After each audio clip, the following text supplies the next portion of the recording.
अस्सलाम वालेकुम नाज़रीन। प्रोग्राम में आज पाकिस्तान के साथ पाक फ़ौज और अवाम में दिन ब दिन जो दूरी है वो बढ़ती जा रही है और ये बड़ी ख़तरनाक साबित हो सकती है। वक्ती तौर पे तो आपको इतना शायद महसूस ना हो, लेकिन मेरा ख्याल है कि जो नई नस्ल है आहिस्ता आहिस्ता जैसे वो परवान चढ़ेगी, हालात जो है वो ख़राब होते जाएंगे। ये भी इतला है कि लोग जो फ़ौज में भर्ती हो चुके हैं, लड़कियां जो है इमरान खान की हामी, वो उनके साथ शादी भी नहीं करना चाहती। एक वक्त था कि लोग पाक फ़ौज को पसंद करते थे, पाक फ़ौज के जवानों को भी पसंद करते थे और शादी के लिए भी खुशी का इजहार करते हैं। मगर हालात चेंज हो गए। लोग कहते हैं जनाब ये वक्ती तौर पे है, लेकिन मेरा ख्याल है कि जो नफ़रत इस वक्त चल रही है वो बढ़ती जाएगी। उसकी सबसे बड़ी वजह यह है कि अभी तक ना तो पाक फ़ौज ने कोई ऐसा रुझान पैदा किया कि अवाम को अपनी अवाम समझे। पाक फ़ौज से मुराद ये होता है कि जो ऊपर वाले लोग हैं, चंद ताकतवर लोग हैं, बाकी तो फ़ौज ज़ाहिर है ताबेदार होती है जिस तरह हुक्म दिया जाए। इसी तरह आपने देखा कि अवाम अब उनको जैसे ही किसी बाजार में या किसी गली मोहल्ले में देखते हैं तो वो खुशी का इजहार नहीं करते। अगर देखा जाए तो 65 की जंग में जिस तरह अवाम ने पाक फौज का साथ दिया, गुलकार भी उस वक्त मैदान में आ गए, नूरजहान का आपको पता ही है।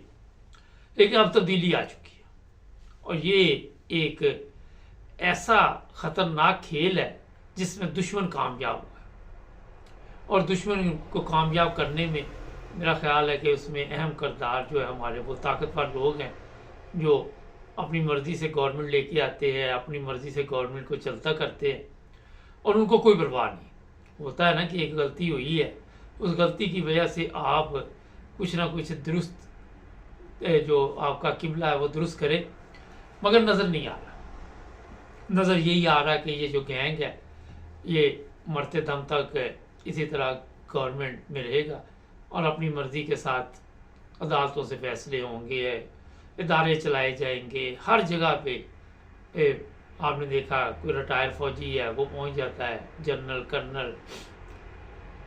इसकी सबसे बड़ी वजह है कि फ़ौज जो है वो अवाम पे इतमाद नहीं कर रहा।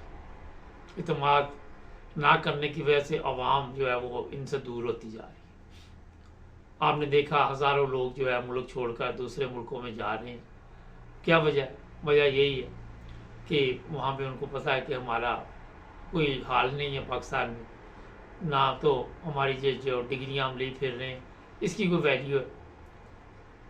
इदारों की हालत आपने देख ली है।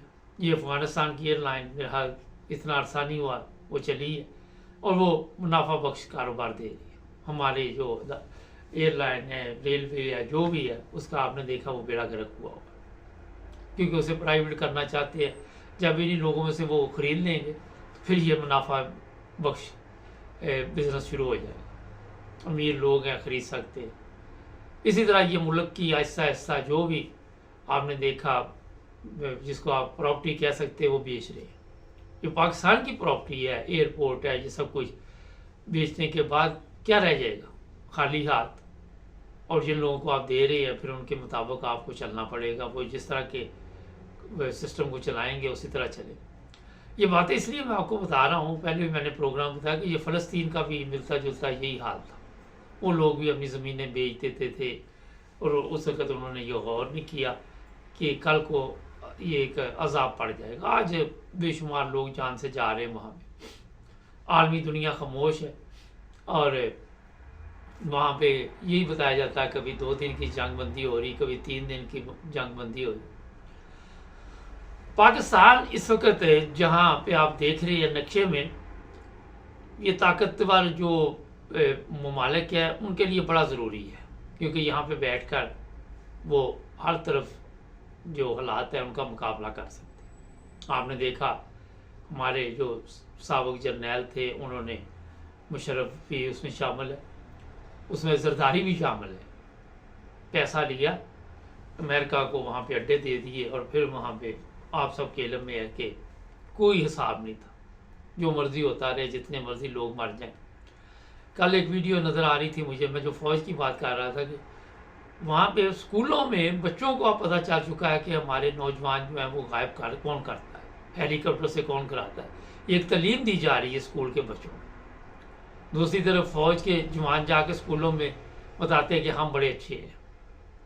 दोनों तरफ कशमकश चल रही है, लेकिन ज़ाहिर है इसका अंजाम जो है वो ठीक नहीं होगा, ख़तरनाक होगा।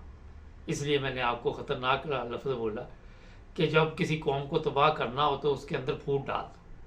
किसी घर को तबाह करना हो उसके घर में फूट डाल दो, वो खुद ब खुद तबाह हो जाएगा। अब जो आप देख रहे हैं कि एक जमात को ख़त्म करने के लिए पूरी सरकारी मशीनरी इस्तेमाल की जा रही है।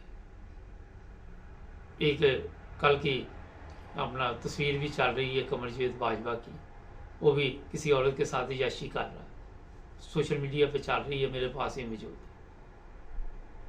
अब मुझे बताइए, जिन लोगों ने ना अपनी इज्जत का ख्याल रखा, ना कौम की इज्जत का, ना कौम की बेटियों का, ना किसी का, सिर्फ अपनी याशी के लिए उन्होंने सिस्टम को चलाया हुआ। ये मैं इसलिए आपको बता रहा हूँ कि आज जो सोशल मीडिया है वो सब कुछ निकाल के बाहर ले आता है।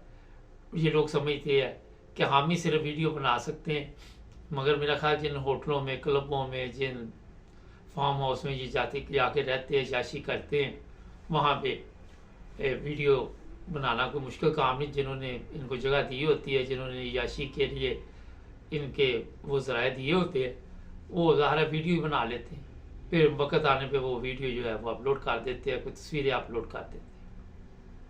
मैंने कई प्रोग्रामों में आपको कहा बड़ी माजरत के साथ, हमारे पास और है भी कुछ नहीं इसके अलावा। आप देख ले, IMF ने पैसे दिए, ख़त्म हो गए। अभी इतला मिली कि चीफ ऑफ आर्मी स्टाफ कल पीएम साहब ने बताया था कि प्रोग्राम में कि अब वो पैसे लेने के लिए जा रहा है या गया हुआ। कभी कौमों की जो हालत है इस तरह दुरुस्त हो सकती है? और जो लोग इनको पैसे देते हैं वो भी बड़े वैसे अजीब ही है। यहाँ पे अगर आप किसी की मदद करें, वो अपनी हालत ना बदले, तो आप खुद फिर एहतियात करते हैं, उसको पैसे नहीं देते। शायद वो ही दुश्मन कौमें हैं जो हमारी मदद कर रही हैं, ताकि हमारा जो खुददारी वैसे ही नहीं है हमारे अंदर। भीख मांगने वालों की कौन सी इज्जत होती है या कदर होती है? तो जनाब, ये आज मैं आपको बताऊं कि पाक फ़ौज के जो जर्नैल हैं उन्हें आज भी सोचना चाहिए कि हमारी अवाम है और इसको गले लगाना चाहिए, इससे अपने तल्लुकात बेहतर करने चाहिए, ना कि मज़ीद ख़राब करने चाहिए। आप तो शायद चले जाएंगे 3 साल बाद, या ज़िया की तरह आप को जब भी मेरा मतलब अल्लाह ताला ने अपनी तरफ बुला लेगा। और ये सोच को चेंज करें कि मैं अपनी ज़िंदगी में सिर्फ पिकनिक मना जाऊँ, पिछली कौम जो मर्ज़ी बेड़ा गर्क होता रहे। ये है सबसे बड़ी सोच, हमारी जो गंदी सोच है कि मेरा उल्लू सीधा होना चाहिए, बाकी बेड़ा गर्क हो जाए। ना जी, ये सब कुछ हमारे पाक वतन में हो रहा है और तमाम इदारे इस वक्त आंखें बंद करके खामोश हैं और बिल्कुल ऐसे ही है कि जैसे उनको पता ही नहीं है। कल एक खबर लगाई गई, अब जो खतून खबर दे रही थी उसने जो घड़ी पहनी हुई थी उसकी तनख्वाह थी 40,000, और जो घड़ी पहनी हुई थी वो इमरान खान के ख़िलाफ़ खबर दे रही थी। वो घड़ी को के बता रहे हैं कि 8-10 लाख रुपए की थी। तो हर जगह पे आपने जो IMF से कर्जे मिले वो भी मीडिया पे लगा दे, इश्तिहारों पे लगा दिए।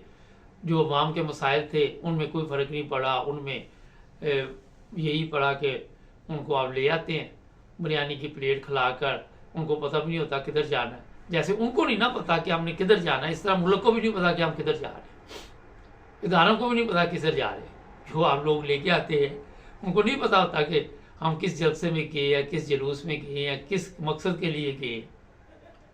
और जो वहाँ पे तकरीर कर रहा था उसको भी नहीं पता होता कि मैं नई पार्टी बन गई है तो मैं उसका सरबराह। ये बड़ी अहम बातें हैं।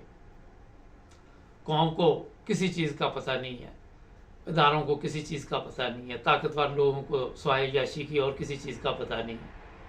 आप देख ले फिर पाकिस्तान की हालत किस तरह आप दुरुस्त कर सकते हैं? क्या ये अवाम अपनी हालत दुरुस्त करने के काबिल है जो आपने अवाम को आज तक दिया है? ना तलीम दी, ना सेहत दी, ना शऊर दिया, ना अक्ल दी, ना मौत दी, ना अखलाकियात, ना इंसानियत। वो जो वाकया इस्लामाबाद में था, वो जो कब्रिस्तान में पेश आया, 2 गिरोहों में जी लड़ाई हुई। अभी प्रोग्राम आ रहा है कि यूके में जो शादियां हुई हैं, कितने लोगों को पकड़ा गया और क्यों पकड़ा गया, मैं अभी बताता आपको। सब्सक्राइब करें, जुड़े रहे मेरे साथ।